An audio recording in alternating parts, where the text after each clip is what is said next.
ॐ सहनावतु सहनो भुनक्तु सह वीर्यं करवावहै तेजस्विनामधीतमस्तु मा विद्विषावहै। ॐ शान्तिः शान्तिः शान्तिः। ॐ पार्थाय प्रतिबोधितां भगवता नारायणेन स्वयं व्यासेन ग्रथितां पुराणमुनिना मध्ये महाभारतम् अद्वैतामृतवर्षिणीं भगवतीम् अष्टादशाध्यायिनीम् अम्ब त्वामनुसन्दधामि भगवद्गीते भवद्गीतेशम् नमस्तुते व्यासविशालबुद्धे पुल्लारविन्दायतपत्रणीत येन त्वया भारततैलगुण प्रज्वालितो ज्ञानमया प्रदीप प्रपन्नपारिजाताय स्तोत्रवेत्रैकपाणे ज्ञानमुद्राय केशराय गीतामृतदुहे नमः। सर्वोपनिषदो गावो दुग्धा गोपालनन्दन पार्थो वत्ससुधीर्भोक्ता दुग्धं गीतामृतम् वसुदेवसुतं देवं कंसचारूढमर्दनं देवकी परमानन्दं देशं वन्दे जगद्गुरुं भीष्मदोरतटा जयद्रथचलां गान्धारनीलोत्पलां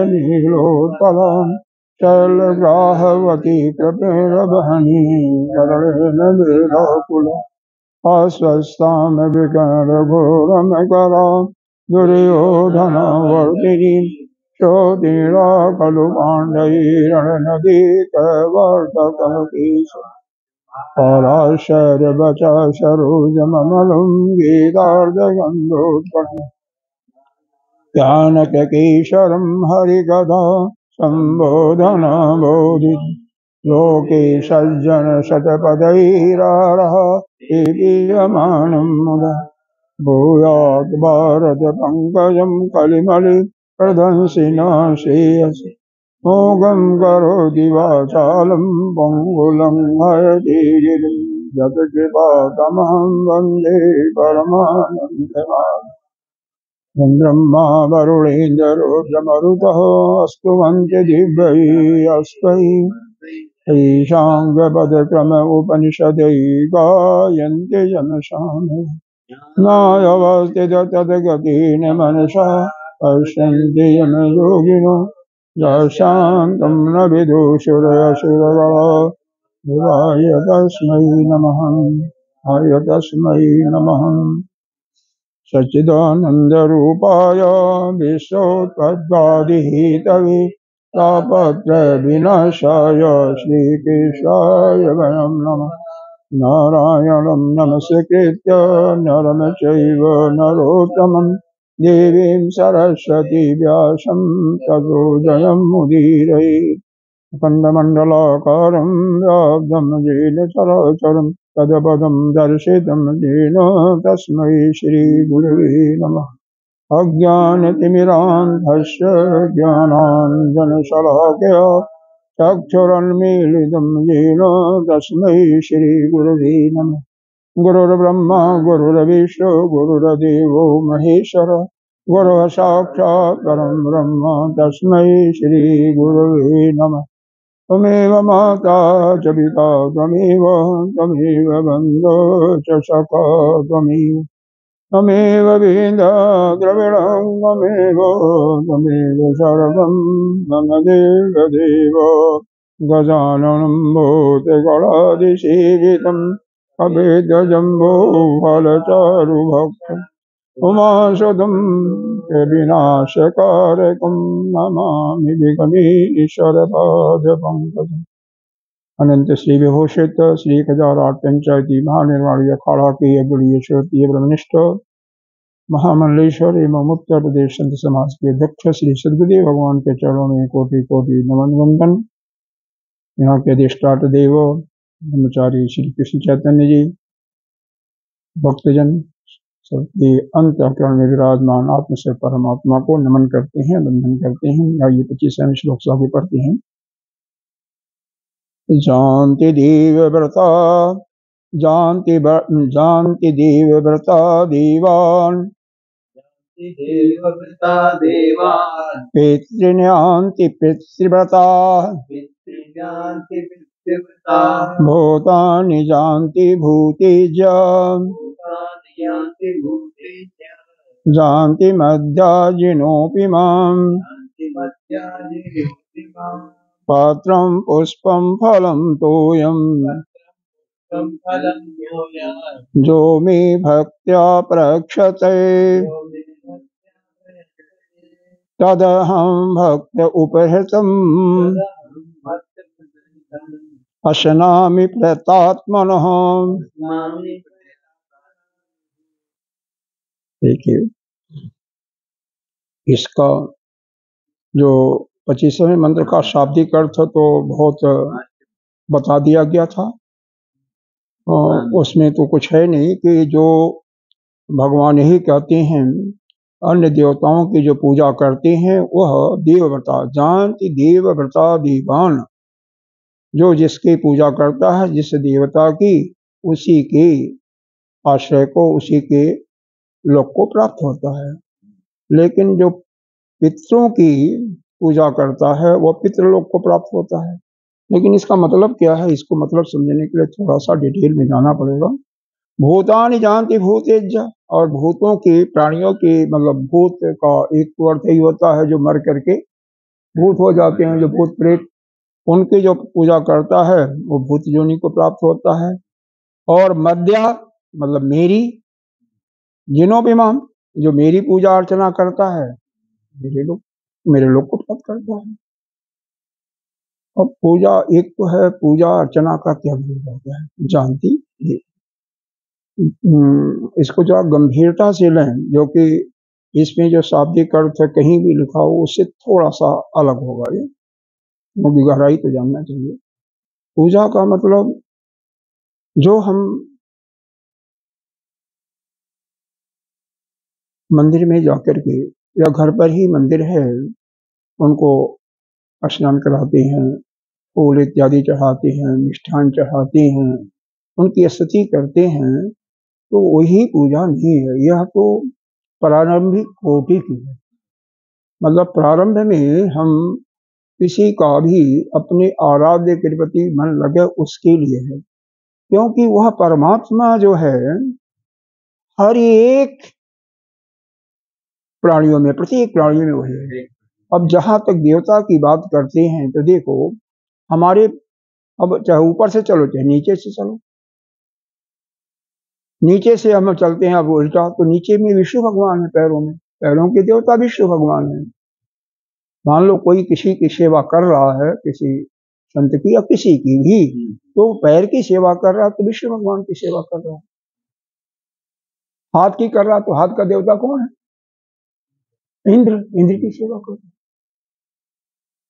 है। ऐसे ही ज्ञानेंद्रियों का तो देवता मालूम हो, मान लो कोई अच्छा खिला पिला रहा है तो वरुण देवता की उपासना कर रहा है, क्योंकि रचना का देवता वह है, वरुण देवता है।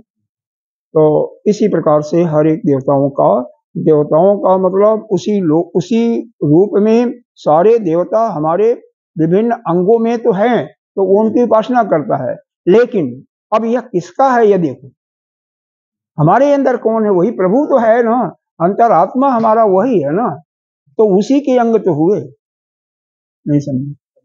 समझेगा ना, क्योंकि यह आत्मा आत्मा के रूप में वही परमात्मा विराज है हर एक प्राणियों में, तो उनकी शरीर के जो प्रत्येक अंगों की अलग अलग सेवा करता है, इसका मतलब उन्हीं के अंग की सेवा है।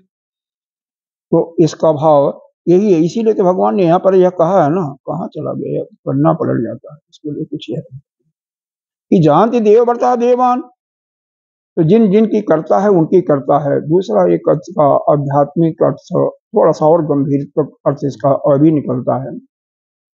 देखिए वह परमात्मा पूजा का है, अर्चना का है, इसका मतलब क्या है, भाव ही, भगवान ने कहीं कहा भी है कि केवल भाव प्रधान है, वह पूजा केवल हम भाव चाहिए, हमें तो कुछ नहीं चाहिए, केवल भाव चाहिए।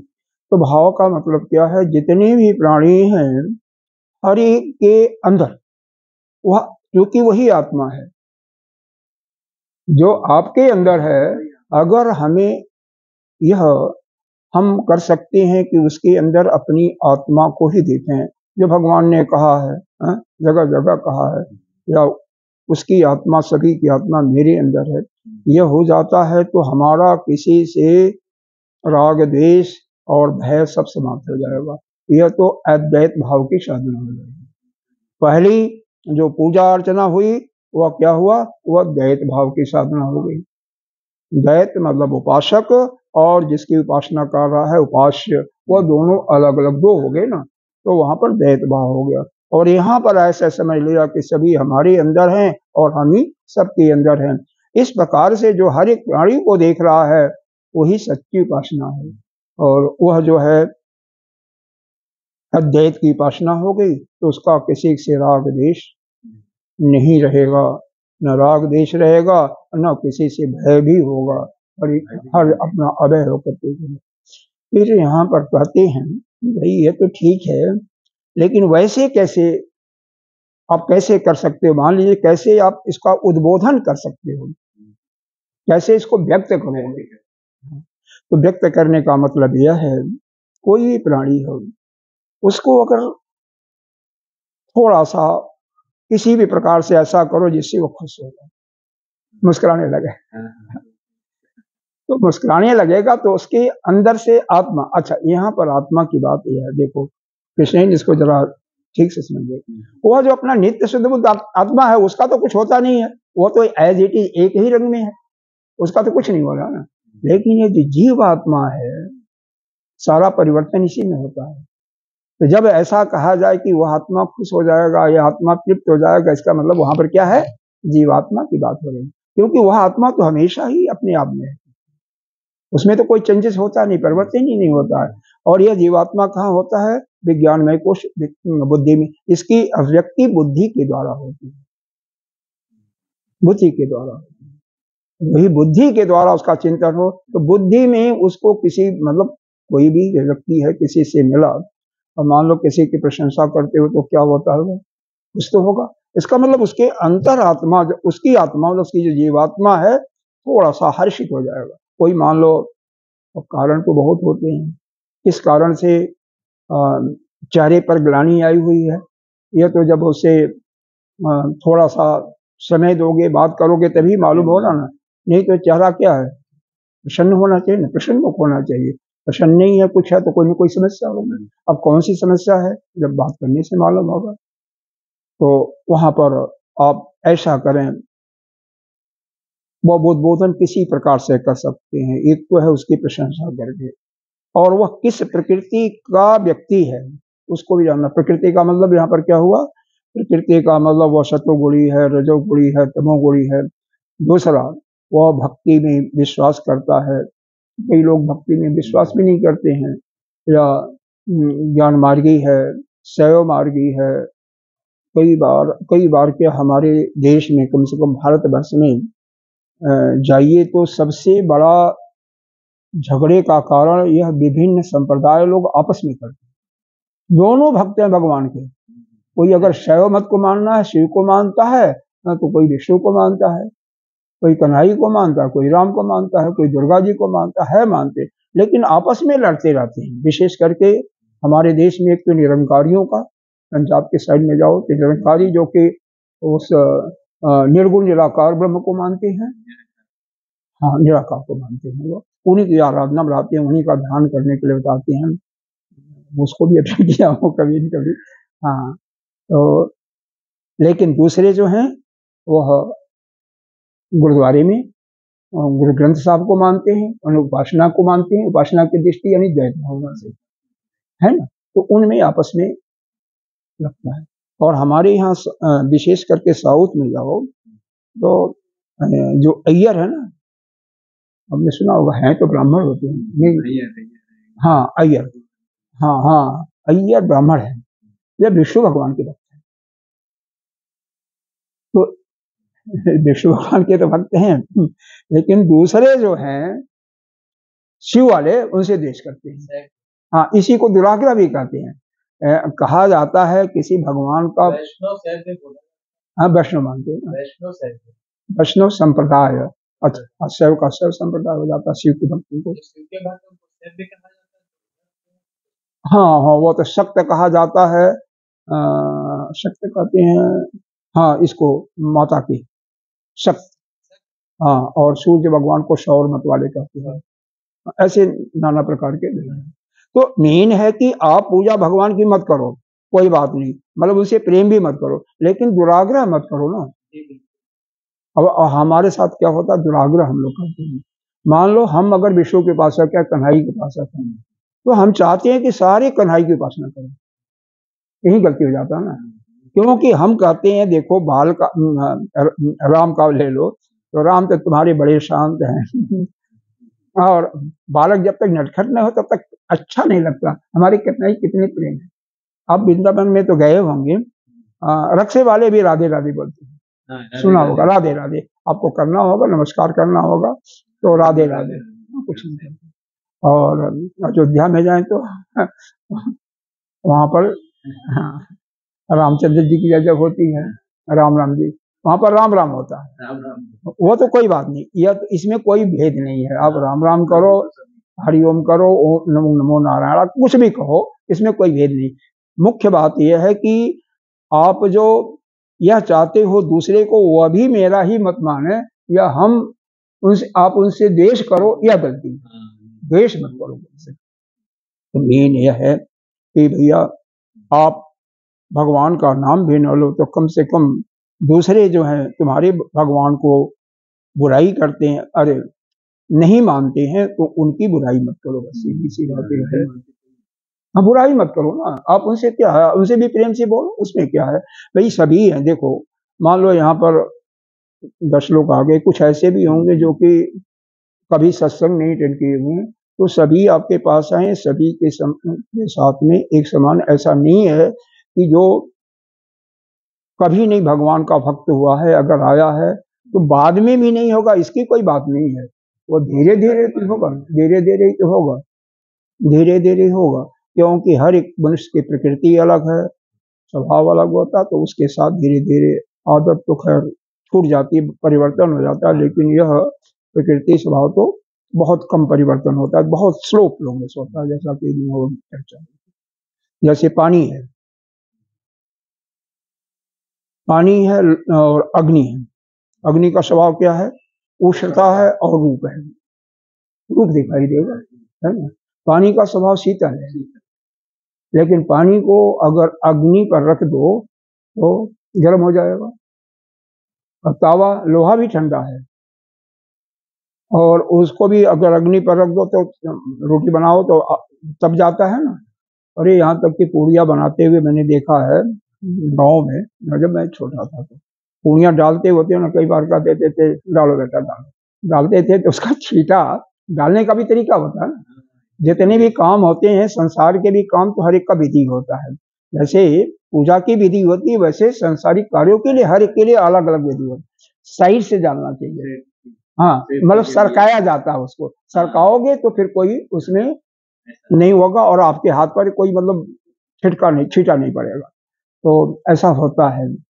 तो यह जो पानी को अगर उतार करके उसको टच करोगे तो जल भी सकते हो, और उसको बाहर रख दो तो उसका प्रकृति चूंकि उसका स्वभाव ठंडापन का है, तो धीरे धीरे पानी कुछ देर में ठंडा हो जाएगा, क्योंकि हर एक चीज अपने स्वभाव में आती है, स्वभाव में आ जाएगी। लोहा है ठंडा हो गया, लोहे के उस पर रखो तो अपने जल जाओगे, लेकिन उसी को बाहर अग्नि से बाहर कर दो तो धीरे धीरे ठंडा हो जाएगा। समय लगेगा, वह बात अलग है। इसका मतलब यह हुआ कि उसमें जो परिवर्तन हो रहा है स्लो परिवर्तन।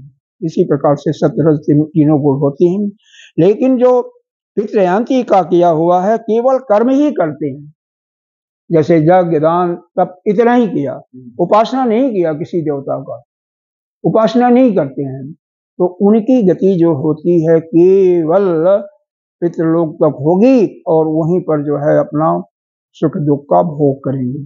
संसार के दृष्टि से लिया जा तो वह क्या करते हैं, जो जैसे किसी के पिता ने कमा करके रख दिया, अच्छा दे दिया है, बिजनेस कोई खड़ा कर दिया है, तो उसका जो संतान है क्या होता है, उसमें ठीक है पा गया, उसको ठीक ठाक रखेगा, उसको नीचे नहीं जाने देगा, लेकिन कोई अपनी उन्नति नहीं कर पाता है, ठीक है। और जो नीचे वाली आई ने भूतानि जानि भूतेज्य, भूत बन जाते हैं, मतलब उसको खाया पिया उड़ाया और फिर उसकी पतन होने लगता है। इसीलिए कोई फैमिली बिजनेस होता है ना, 3 बार तीसरी चौथी पौड़ी में उसका गिरावट आप देखते होंगे, और जो कंपनी बन जाती है उसका गिरावट जल्दी से नहीं होता, क्योंकि उसके मैनेजमेंट में कोई जरूरी नहीं फैमिली का बंदा हो, जो भी इंटेलिजेंट होता है उसको बना दिया जाता है, और उसके नीचे भी कई इंटेलिजेंट होते हैं, अच्छे अच्छे विद्वान होते हैं, तो उसमें कोई नहीं आता है। और लेकिन यही जो है मद्दा जिनोपिमाम, मद्दा जिनोपिमाम, मेरे को ही जो आराधना करता, हालांकि मैं ही सब में हूँ, तो उसके लिए यही है कि जितने भी प्राणी हो सबको नहीं कुछ दे सकते हो तो किसी के साथ दुराग्रह मत करो, सबको प्रसन्न करने की कोशिश करो। किसी मत के मानने वाले हो, आपके कन्हई को, आपके राम को नहीं मानते हैं, आपके भगवान को नहीं मानते हैं, कोई बात नहीं। जैसे इसका हमारे हम लोगों के साथ सुंदर उदाहरण हुआ था, हम लोग जब विदेश में थे तो मुस्लिम होते थे, क्रिश्चियन होते थे, किसी का कोई मतलब सबके साथ एक व्यवहार चलता था, हाँ साथ में बैठते थे, हाँ साथ में बैठते थे और बिल्कुल एक दूसरे से प्रेम होता, वो भी प्रेम करते थे, ऐसी बातें नहीं, वो तो टिट फॉर टैट होता ही है, इसमें कोई बात नहीं। अब आगे आइए, भाष्य तो हो गया था, दूसरे का नहीं भाष्य हुआ था, 26वें का भाषण है, और इसमें भाष्य में कुछ है भी नहीं वैसे। पत्रम पुष्पम फलम तोयम जो मे भाव भक्त्या प्रक्षति। अब ये देखो, पत्र पुष्प फल, तोय माने जल, यह शाब्दिक अर्थ तो यही है, जो भी भक्ति के साथ हमको समर्पित करता है, प्रक्षति देता है, तद हम उसके लिए उस भक्त का हम उपहृतम अश्नामी, उसको हम प्रेम भाव से जो है जो समर्पित करता, उसको हम खाता हूँ, मतलब उसका मैं भक्षण करता हूँ। प्रत्य आत्मना, मतलब कोई अगर आत्मा से उसको प्रीति पूर्वक करता है, आत्मा का मतलब यहाँ भी क्या हो जाएगा, वही बुद्धि, मतलब अपना जीवात्मा हो जाएगा, जीवात्मा, क्योंकि जब भी कोई चीज देने लेने का काम है उस शुद्ध आत्मा से कोई मतलब नहीं है, वो तो हमेशा एक जीवात्मा ही, और इसकी अभिव्यक्ति बुद्धि से होती है।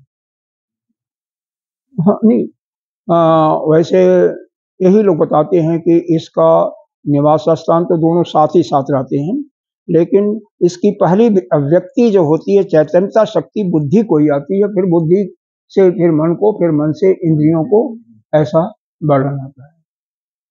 हम देखो ना, कोई भी चीज होगा और बुद्धि में, इसीलिए बुद्धि क्या है, बुद्धि ज्यादा जितने भी महत्वपूर्ण चीजें होती हैं उनका निर्णय बुद्धि लेती है, क्योंकि उसमें चेतनता ज्यादा होती है, हाँ चेतनता उसमें ज्यादा होती है। अब यहाँ पर यह पत्र पुष्प फल तोयम का मतलब क्या हुआ, सामर्थ्य अनुसार, सामर्थ्य, भाई किसी की सामर्थ्य है, कुछ भी नहीं है, केवल एक फूल कहीं मिल गया वही समर्पित कर दिया, किसी का है कोई फल पा गया समर्पित कर दिया, कोई के पास एक सिक्का ही है उसी को दे दिया, और किसी के सामर्थ्य यह है कि वह अरबों करबों में खेल रहा है, तो वह अपने सामर्थ्य के अनुसार, हाँ यह नहीं है कि सामर्थ्य वाला जो है एक पुष्प दे तो उसके लिए वो नहीं ठीक है, वो उसको 56 प्रकार का भोग देना चाहिए ना, भगवान को खिलाना चाहिए, अगर सामर्थ्य है तो। और नहीं गरीब आदमी है तो उसके लिए एक पुष्प ही बहुत है। तो यहाँ पर इसका मतलब यही है कि जैसा जिसका सामर्थ्य है उसके अनुसार जो भी मेरे को समर्पित करता है, लेकिन कैसे? भक्ति के साथ, श्रद्धा के साथ उसको मैं अर्पण जो करता है उसको मैं स्वयं, यह अश्नामि है। अश्नान माने, स्नात का मतलब पीछे पढ़ा था अभिमानी में, खाना होता है, भोजन करना होता है, अश्नामि है ना, उपहृतम अश्नामि। तो इस अश्नामि का मतलब उसका हम भक्षण करता हूँ। प्रति आत्मनः, बुद्धि के द्वारा जो भी समर्पित करता है उसको मैं भक्षण करता हूँ। अब यहाँ पर भक्ति का एक अर्थ आप देख सकते हैं, भक्ति किसे कहते हैं? भक्ति का मतलब इसका तो बहुत ही गंभीर अर्थ है। साधारण शब्दों में कहें तो शुद्ध भाव से, यानी भावनात्मक ही शुद्ध भाव से आपका भाव उस परमात्मा के प्रति मन में उसका देखो चिंतन चल रहा है। भक्ति का मतलब तो यही हुआ ना, उसकी आप पूजा कर रहे हैं, अर्चना कर रहे हैं, मन में उसका जाप कर रहे हैं, यही तो हुआ है। तो वह मन में उसका, उसके प्रति आदर सत्कार हो, पूरी ऐसी श्रद्धा हो कि वह श्रद्धा कभी डगमगाने वाली नहीं, अटूट श्रद्धा हो। तो उसी के लिए यहाँ पर भक्ति का, देखो किसी के साथ प्रेम होता है तो कैसे होता है? किसी के साथ होता है, पहले तो अपरिचित आदमी के साथ कोई आपका प्रेम नहीं है। हाँ, आपने उनको जाना, वह आपके बारे में जाने, तो गुण के आधार पर या किसी चीज के आधार पर आपका मन उनसे जुड़ेगा, फिर वह प्रेम हो जाएगा। तो यहाँ पर भक्ति का मतलब उस परमात्मा को ठीक ठीक समझ करके वह क्या है, उसका क्या परमात्मा है। परमात्मा का ब्रह्म का डिफिनीशन जगह जगह बढ़ाया है। ईश्वर का मतलब अभी सवेरे पढ़ा था आपने, ईश्वर का क्या है? जो अनुग्रह भी करता है और निग्रह भी करता है, और अपने में आप में स्वतंत्र है, किसी से परतंत्र भी नहीं है। सुबह सुबह यही तो आया था। तो वही जो है ईश्वर है, और संसार की रचना भी कर रहा है सबसे मानव से। तो उसको पूरे श्रद्धा के साथ क्या जुकाम कैसे हो? जुकाम हो गया देर से, हम उसको थोड़ा सा कोई अदरक वाला करो, थोड़ा चाय वगैरह में पी लो, ठीक हो जाएगी। तो यहाँ पर इसके भाष्य में कुछ खास नहीं आया है। तोयम का अर्थ उद्गम दिया है, और पत्रादि का मतलब वही जो भी भक्ति के साथ समर्पित करता है। पत्र आदि का मतलब कोई ऐसा नहीं है कि पत्र पुष्प, सामर्थ्य अनुसार भक्ति पूर्वक प्राप्त भक्ता उपहृतम, जैसी अपनी अपनी काबिलियत है, अपनी योग्यता है। मान लो एक गरीब आदमी कुछ भी नहीं है, हाँ तो वही कुछ कहीं मिल गया, वही श्रद्धा उसकी, वही जो पैसे वाला है उसके लाख से कम नहीं है उसका श्रद्धा है, जैसा जो उसी के अनुसार है। प्रत्यात्मना है ना, तो शुद्ध बुद्धि। देखो यहाँ पर भास्कर ने प्रत्यात्मना का अर्थ लगाया शुद्ध बुद्धि, क्योंकि आत्मा जो है यहाँ पर बुद्धि विज्ञान में कोश में बहुत से संत ही बताते हैं कि यह विज्ञान कोश में है, 5 कोश है ना, तो विज्ञान कोश में है, और पहली चेतना शक्ति बुद्धि को जाती है। इसीलिए जीवात्मा की जहाँ पर आत्मा की बात हो उसको बुद्धि से लेना चाहिए। तो प्रकरण के अनुसार क्या संदर्भ है उसके अनुसार आत्मा का अर्थ हमें लगाना चाहिए, शुद्धात्मा है या यह आत्मा। अब कहते हैं अत एवं अतः, इसलिए क्या यह इतना आपने कर दिया तो वह भगवान जो कुछ आपके पास वह दिया उसको वह भक्षण कर देता है, उसको स्वीकार कर लेता। भक्षण करने का मतलब स्वीकार करता है, स्वीकार कर लेता है। तो इसका कारण क्या है? इसका कारण भी इसको बताओ। तो कहते हैं जद करोषि, यहाँ पर आदेश दे रहे हैं भगवान 27 में, यहाँ पर आदेश दे रहे हैं।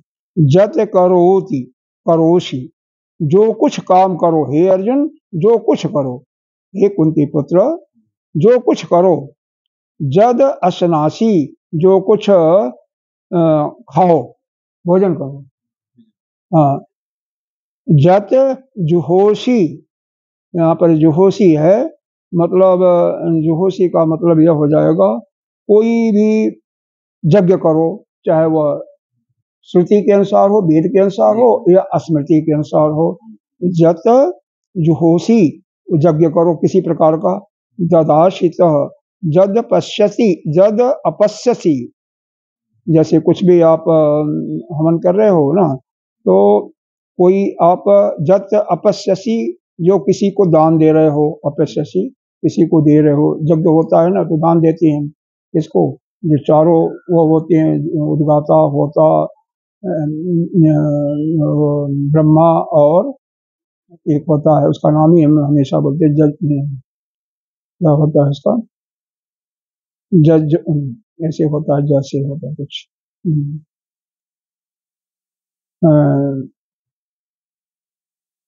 उद्गाता, होता, ब्रह्मा और इज्जु, तो इनको भी चारों को वह दान के सहायक भी होती हैं, इनको दान दे रहे हैं, जो भी दे रहे हो, सोना दे रहे हो, बर्तन दे रहे हो।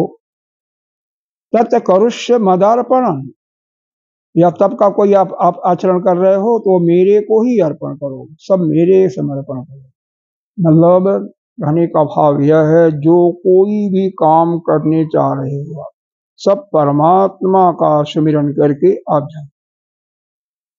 जैसे आप भोजन करो तो भोजन करने के पहले तो भोग लगाते हैं, आप भी लगाते होंगे, नहीं लगाते तो परमात्मा का नाम ले लो, परमात्मा को नमस्कार कर लो, ठीक है। अगर कुछ काम करने जा रहे हो, ये तो हमने देखा हुआ भी, कई लोग, आपने भी देखा होगा, कई लोग जाते हैं सीट पर बैठते हैं तो नमस्कार करते हैं, ऑफिस में देखा होगा, या कई लोग अगरबत्ती भी जलाते हैं, तो मतलब कर्म ही, अब कर्म पूजा का मतलब यहाँ तो बहुत अलग हो जाएगा, वो ठीक नहीं है कर्म का, लेकिन फिर भी मतलब जहाँ भी जाते हैं उस करते हैं, तो जहाँ जो खाओ, यज्ञ करो, तो भी उस परमात्मा को स्मरण करो। हाँ, कोई दान दो तो यह भी समझो कि हम उसी को दान दे रहे हैं। अगर हर एक काम में आप उसका ध्यान रखोगी, उसका नाम का उच्चारण करोगे, तो वह परमात्मा क्या कर रहा है, वह मेरे को ही समर्पित है, मेरे को समर्पित है। जद करो, जो कोई काम करो, इसका मतलब यह नहीं गलत काम नहीं, जो शास्त्र के अनुकूल है। हम शास्त्र में क्या क्या मना किया, विशेष करके झूठ बोलना, चोरी करना, निंदा करना, और किसी के साथ व्यभिचार करना, अहिंसा करना, ये सब मना है ना। तो इन सब कामों को छोड़ करके जो हमारे शास्त्र कर्म करने के लिए बताते हैं, उन कर्मों को करो, तो भगवान को याद करो, भोजन करो, पानी पियो। अब पानी तो नहीं लिखा हुआ है, लेकिन अश्नासी का मतलब आप लगा सकते हो। यत इज्जुहोसी, मतलब यज्ञ करो, होसी यज्ञ होता है। ददासी, किसी को दान दो। यत जत तपस्यसी, तपस्यसी मतलब किसी कोई तपस्या कर रहे हो। तपस्या का मतलब यहाँ पर हमारे गुरुदेव भगवान बताते हैं कि अनुकूल और प्रतिकूल परिस्थितियों में एक समान होना, दोनों में एक समान होना, अनुकूल और प्रतिकूल। हमारा जो मन जब विक्षिप्त होता है ना, वही हमारे लिए दुख की बात होती है। वहाँ का अर्थ बहुत गंभीर है इसका, कि देखो, अनुकूल परिस्थिति, आप जो सोचते हो उसके अनुसार काम हो रहा, तो आप प्रत्येक व्यक्ति खुश रहेगा, उन्हें कोई दिक्कत। लेकिन आप जो सोचते हो उसके उल्टा हो रहा है। कोई नहीं सोचता, कोई नहीं चाहता कि हमारा जो भी हमारे से संबंधित व्यक्ति है, परिवार है या रिश्तेदार है या क्या बोलता है, जिसको भी वह जानता है, मतलब सगा संबंधी जो भी है, उसका किसी प्रकार का कोई नुकसान नहीं कोई चाहता है, नहीं। यहाँ तक कि हम महात्माओं भी लोग सोचते हैं कि महात्मा का कोई अनादर करता है तो ठीक नहीं कर रहा, वो दुष्ट है।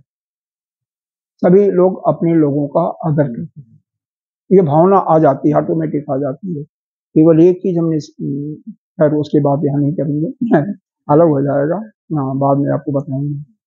बाकी सभी लोग यही करते हैं। तो यह जो करते हो ना, उसमें अगर उनके खिलाफ हो रहा है तो आप क्यों दुखी हो रहे हो? क्योंकि प्रत्येक व्यक्ति अपने कर्मों के अनुसार दुख पा रहा है ना। ठीक है, आपका बेटा है, पत्नी है, या आप स्वयं आपको कोई गाली दे रहा है, हम समर्थ नहीं है, कोई मार ही दिया, मान लो कोई गलती हो गया, कोई उठा ही दिया, तो हम दुखी क्यों न हो? कारण यह है कि जो हमें दुख मिल रहा है वह पुराने किसी भी न किसी समय में हमने ऐसा गलत काम किया हुआ है ना, इसके कारण से कोई मार रहा है या कोई हमें गाली दे रहा है, कोई हमें भला बुरा कर रहा है। अब उसको देख करके कम से कम हम इस जीवन में ऐसा गलत काम न करें कि फिर अगला अगर जीवन मिलता भी है खुदा न खास्ता तो भी हमें कोई इस प्रकार की परेशानी नहीं। तो जो अनुकूल और प्रतिकूल दोनों परिस्थितियों में एक समान रहता है वही तपस्या। बाकी ऐसा नहीं है कि एक हाथ उठा लिया या पानी में खड़े होकर के जाप कर, वह भी तपस्या है, ऐसी बातें नहीं है।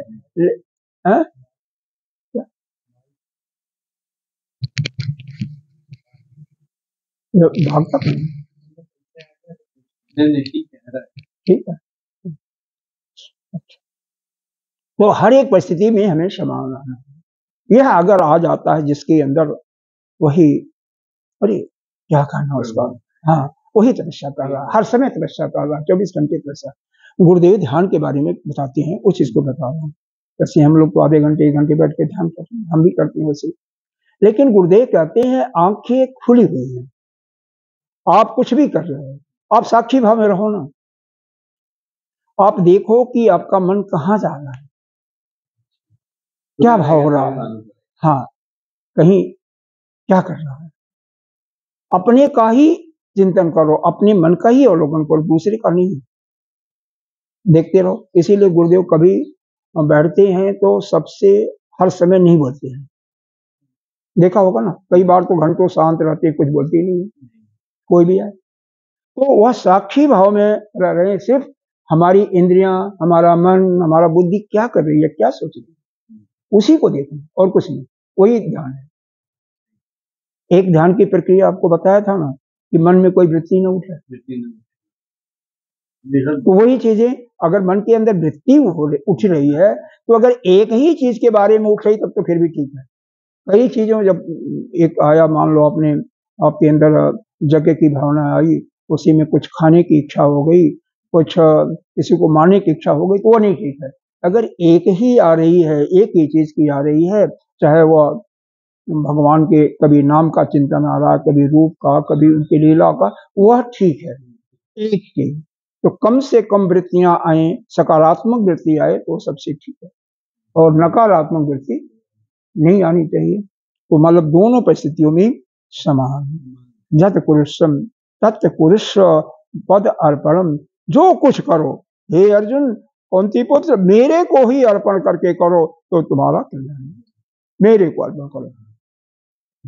तो जो भी हम शास्त्र के अनुकूल कर्म करते हैं या अपने जीवनचर्या के लिए कर्म करते हैं, सब परमात्मा को अर्पण करके करें, और हर एक परिस्थिति में हम एक सम रूप से रहते हैं। हमारा मन, हमेशा हमारा ध्यान मन पर है कि मन में देखो, किसी से अगर किसी से हमारे मन के अंदर बुरा भाव आ गया, किसी से द्वेष की भावना आ गई, तो मन क्या होगा, किसी से राग हो गया, हाँ, तो यह दोनों चीजें ना है।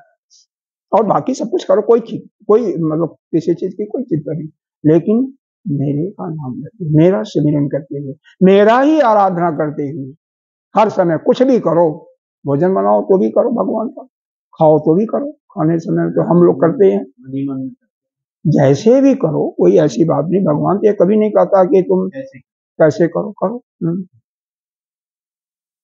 अब अगला इसके भाष्य में देखो, एक आध शब्द का शायद विश्लेषण किया हुआ है इसमें, जत अशनासी जत च जुहोसी, इसका इन्होंने विश्लेषण किया हुआ है। जुहोसी मतलब बताया गया है ना यज्ञ, अशनासी का मतलब भोजन करना, इसका बताया गया है। हवनम निवर्तयसी श्रोतम स्मार्तवा, यज्ञ करना कैसे, श्रोत यानी श्रुति के अनुसार, वेद के अनुसार, या अस्मार्थ के अनुसार, जैसे भी कर रहे हो। जद ददासी देना, दान देना। प्रेक्षसी ब्राह्मण आदिभ्यो हिरण्य अन्न अन्न अन्न आदि, मतलब चाहे हिरण कहते हैं सोना को, सोना दे रहे हो या कुछ भी दे रहे हो, अन्न दे रहे हो, अन्न भी आया ना, अन्न भी दे रहा हो। अच्छा, अज्जू आया है, अज्जू का मतलब वहां पर घी हो गया, या हम सामग्री दे रहे हो, तो जो भी, लेकिन किसको दे रहे हो? ब्राह्मणों को।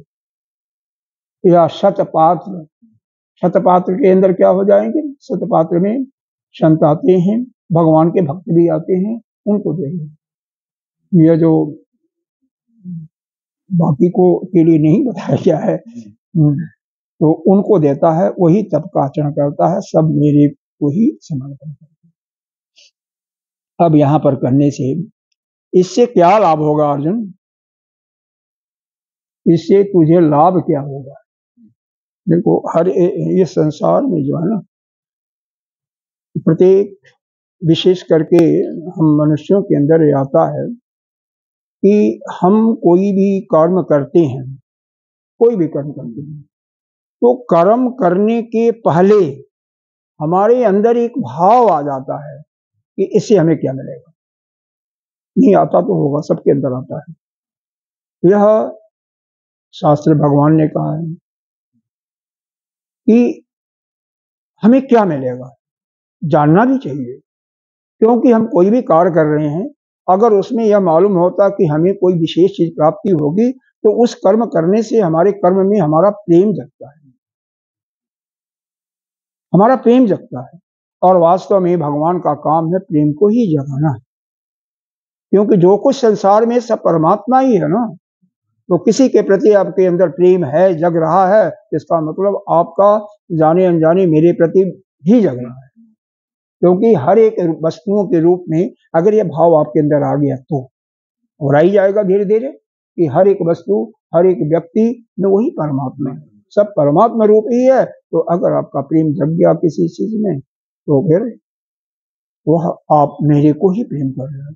तो यह जो, अगर मान लो कोई काम कर रहे हो, नया काम है, अगर उसमें आपने एनालिसिस किया और आपको कुछ लाभ नहीं दिखाई दिया, तो वह काम अगर ऊपर भेजोगे, जैसे प्रोजेक्ट है, तो सीधे क्या हो जाएगा? रिजेक्ट हो जाएगा। इस काम को करने की कोई आवश्यकता नहीं है, बहरहाल इस समय कोई जरूरत नहीं है। तो हमेशा, और वैसे संसार में भी देखो, छोटे रूप में भी देखो, तो जिसमें कोई प्राप्ति न हो, कुछ मिलने की आशा न हो, उस काम को कोई भी व्यक्ति प्राथमिकता नहीं देता है। तो यहाँ पर यही आया है, शुभाशुभ फल, शुभाशुभ फलई एवं मोक्ष से कर्म बंधन, संन्यास योग युक्तात्मा विमुक्तो माम उपैस्यसि। हमको यह कर्म का एक विधान है, नियम है। कोई भी कर्म करोगी तो आपको या तो शुभ फल मिलेगा या अशुभ फल मिलेगा। हाँ, फल तो मिलेगा ही, फल तो मिलेगा। दूसरे शब्दों में इसको कहें कि पाप मिलेगा या पुण्य मिलेगा। शुभ करोगे तो पुण्य मिलेगा, और अशुभ करोगे तो पाप मिलेगा। और इसकी प्राप्ति क्या होती है? पूर्ण होगा तो आपको कहीं सुख का भोग करना होगा, चाहे वह स्वर्ग लोक में या यहाँ पर मिले, और पाप होगा तो आपको कष्ट उठाना पड़ेगा। सीधी सी बात यह होगी। तो जैसा कर्म वैसा ही फल होता है। यह विशेष बात है। अब यहाँ पर शुभ अशुभ, जब तक हम शास्त्र का हमें ज्ञान नहीं होगा, तब तक हमें शुभ कर्म का, शुभ कर्म क्या है वह मालूम नहीं होगा। तो शास्त्र के अनुसार तैत्तिरीय उपनिषद में बहुत स्पष्ट शब्दों में बताया गया है कि मातृदेवो भव, सबसे बड़ा कर्म तो यही है, पितृदेवो भव, आचार्य देवो भव। जब कोई भी व्यक्ति सो करके उठता है तो पहले इन तीनों की प्रणाम करना आवश्यक है। कौन? पहले माता, पहले नंबर पर माता, वह सब तो ठीक है, उसके बाद ठीक है। माता, माता जिंदा नहीं है तो मन में आराधना करो उनका, उनके शुद्ध। हाँ, पिताजी हैं नहीं है, मन में आराधना करो। आचार्य गुरु, अच्छा, और कौन? अतिथि देवो भव। अतिथि को यहाँ पर क्या है, अगर कोई आ गया जिसने कोई समय नहीं दिया, आपका कोई खास परिचय भी नहीं है, आ गया, तो कम से कम उसकी सेवा करो, उसकी सेवा करो, करना चाहिए। नहीं कुछ तो पानी तो बस पिलाओ, नहीं कुछ तो बुरा भला शब्द मत कहो, क्योंकि कई बार ऐसे संत आ जाते हैं कि आपको देख करके मन में कुछ ऐसा होता है कि कैसे आ गए, तो यह सब मन के अंदर विचार नहीं आना चाहिए। जो कुछ कर सको ना कर सको, नहीं कुछ है तो केवल बात, प्रेम से बातें करो, प्रेम से बातों करो। है कुछ घर में तो दो, नहीं है तो कोई बात नहीं, प्रेम से। अनादर नहीं करो किसी का। क्यों अनादर क्यों नहीं करे? क्योंकि हाँ, नहीं सुनिए, उसका कारण यह है कि हर एक के अंदर वही परमात्मा है, आप उसके अंदर परमात्मा की अनुभूति करो ना। अरे आपका दिल प्रसन्न होगा। हाँ, अगर आप हर एक के अंदर परमात्मा की अनुभूति जब शुरू हो जाएगा ना, तो आप हमेशा, आपका कोई भी कार्य इस संसार में रुकेगा नहीं। जो मन के अंदर भूल करके भी कल्पना आएगी ना, वह कल्पना भी, वह जो मन में आ गया ना, वो पूरा हो जाएगा। लेकिन यह बात आ जाए, जो भी है सब परमात्मा से, यह भाव आ जाए, तो शुभ शुभ कर्म फल एवं, जो भी फल इसका होता है, हमेशा फल तो कर्म के अनुसार ही होगा। देखो कर्म यहाँ पर आया है, तो कर्म के 5 प्रकार के कर्मों का वर्णन है। क्या कौन से कर्म हैं?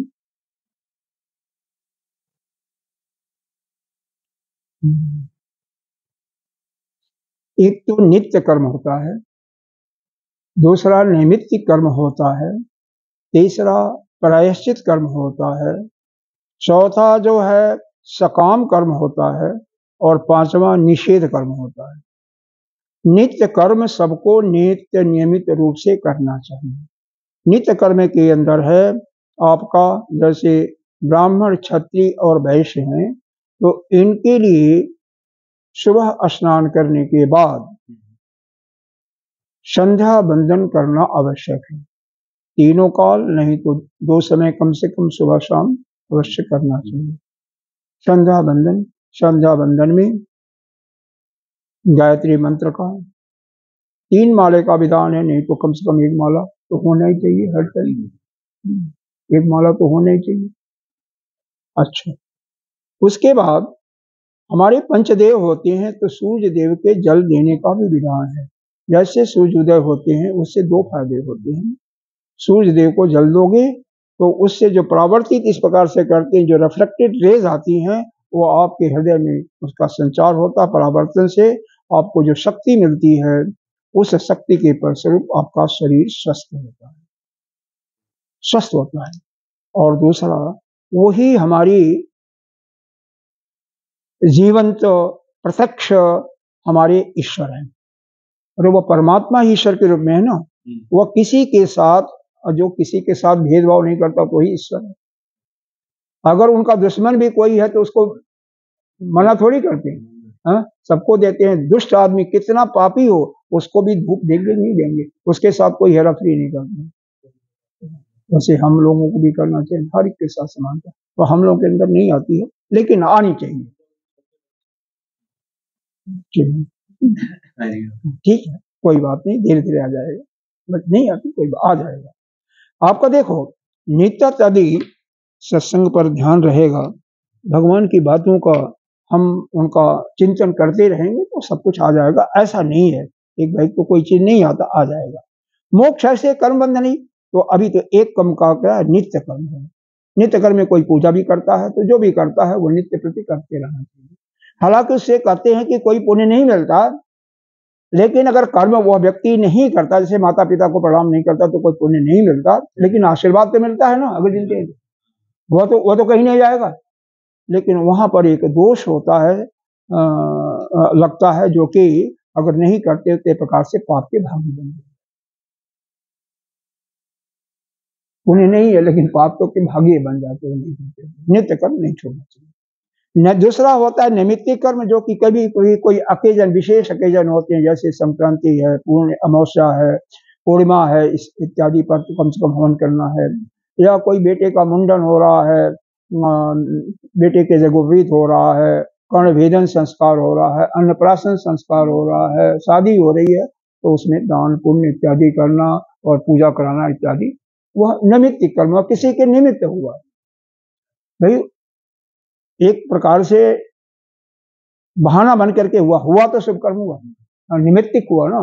कोई भी शुभ कर्म हो रहा है, चाहे बच्चा का जैसे पैदा हुआ तभी से शुरू हो जाता है।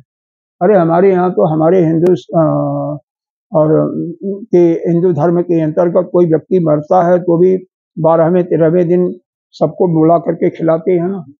हाँ, 13वीं होती है, तो एक दान तो हो ही रहा ना। और 10 दिन तक उसमें 6 दिन 7 दिन तक गरुड़ पुराण होता है, सबके ज्यादा घरों में होता है, मैंने देखा। सबके यहाँ नहीं होता, लेकिन ज्यादा लोग कराते हैं कुछ न कुछ, मतलब उनका सत्संग चलता रहता है। कोई नहीं, उनका रोना गाना भी बंद होता है, उनकी यादें भी भूलती हैं ना, याद। और दूसरा तीसरा क्या होता है, उनका मन भगवान में लगाया जाता है ना उसी गाने से। और तीसरा जो है, कोई गलत कार्य हो जाता है जाने में अनजाने में, उसके लिए प्रायश्चित कर्म है। प्रायश्चित कर्म है, लेकिन प्रायश्चित कर्म करने के बाद फिर उसका पुनः उस कर्म को नहीं करना चाहिए। जैसे मान लो कोई गलती हो गया, अब उसका पुनरावृत्ति नहीं हो और भगवान से क्षमा मांग लिया, हाँ, और रोज रोज क्षमा मांगना, रोज रोज कान पकड़ना, क्षमा मांग लिया, क्या काम, हमसे गलती हो गई, ठीक है। अब पुराने जमानों में तो अभी होता था, अभी भी होता होगा कि गाय मर गई, बिल्ली मर गई, तो उसके लिए भिक्षा मांगना, बाद में भंडारा करना, बहुत कुछ होता था। तो जैसे भी कुछ न कुछ तो करते रहना चाहिए स्वभाव। और उसके बाद जो सकाम होता है कर्म, उससे जो भी आपके अंदर कामना है, वासना है, वह वासनाओं की पूर्ति होती है जब सकाम कर्म करते हो। किसी को पुत्र चाहिए तो पुत्रेष्टि यज्ञ है, किसी को धन चाहिए तो धन के लिए करो, किसी को पूरे देश पर शासन करना है तो वहां पर अश्वमेध यज्ञ है। इस प्रकार से अलग अलग यज्ञों का विधान करते हैं। और क्या है, निषेध कर्म, मतलब जो शास्त्रों ने मना किया वह कर्म नहीं करना, वह पाप ही है। मोक्ष से कर्म बंधन ही, तो कर्म बंधन से छूट करके ही मोक्ष होगा। अब कर्म बंधन क्या है? कर्म बंधन ही है कि जब भी या जितना भी जो भी कर्म हम अपने को शरीर से तादात्म्य बना करके करते हैं, शरीर यह मेरा है, यह हमारा मन बुद्धि मेरा है, जब ऐसा हम तादात्म्य बना लेते हैं, इस शरीर से अपना संपर्क बना लेते हैं, तो शरीर के द्वारा, मन के द्वारा, वाणी के द्वारा किया हुआ कर्म का फल हम भोगते हैं। समझ में आ रहा ना? तो कर्म बंधन ही, यही कर्म का बंधन है। अगर हम कोई भी कार्य करें, जैसा भी काम तो जो करते हैं बस वही काम है, ऐसा नहीं गलत काम करने के लिए नहीं कहा जा रहा है, लेकिन उसमें हमारा शरीर से कोई तादात्म्य न हो, यानी मैं शरीर नहीं हूं, ऐसा दृढ़ भाव हो। हाँ, मैं शरीर नहीं हूं, मैं तो अलग हूं, जीवात्मा हूं, शरीर से हमारा कोई संबंध नहीं है, बल्कि शरीर के जो संबंध है उससे भी हमारा कोई मतलब नहीं। तो हम शरीर से संबंध नहीं है, शरीर से अलग हैं। और एक सूत्र होता है कि जो जिसको जानता है वो उससे अलग होता है। तो हम शरीर को तो जान रहे हैं कि शरीर है, तो इसीलिए हम इससे अलग। सूत्र के अनुसार भी शास्त्र का जो सूत्र है, उपनिषद का सूत्र है, उससे हम अलग हो गए। तो अब इसके द्वारा जो भी कर्म हो रहे हैं उससे हमारा कोई लेना देना नहीं है, तो वह कर्म का बंधन हमारे लिए नहीं होता है। उसको तो हम मान करके स्वयं ले लेते हैं ना।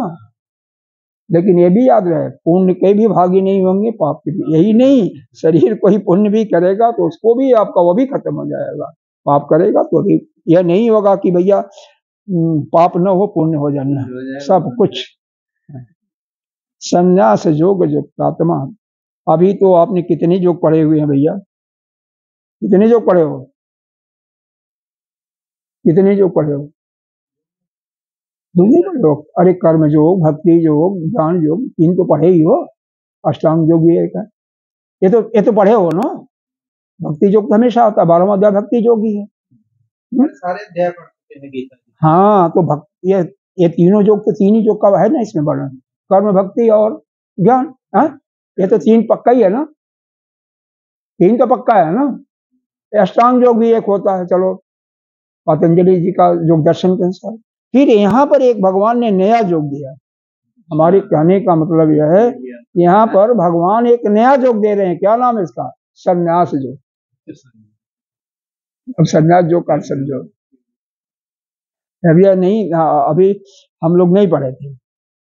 संन्यास योग युक्त आत्मा, इससे जो युक्त होता है। संन्यास का अर्थ क्या होता है? अब इसका अर्थ समझो तभी तो होगा ना। संन्यास का अर्थ यह होता है, जो कुछ करो भगवान को समर्पित कर दो। संन्यास हुआ, सब चीजों को, कर्मों के फल को भगवान को समर्पित कर दिया ना, यही संन्यास है।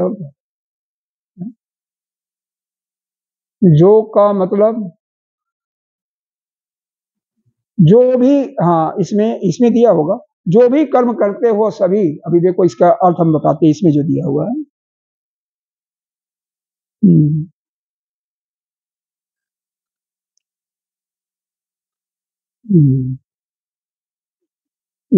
कहाँ दिया हुआ है? हाँ, संन्यास योग युक्तात्मा का सन, इसमें नहीं दिया हुआ है, इसमें नहीं दिया हुआ है, इसमें नहीं दिया हुआ है, कोई बात नहीं, लेकिन और कहीं पर दिया हुआ है।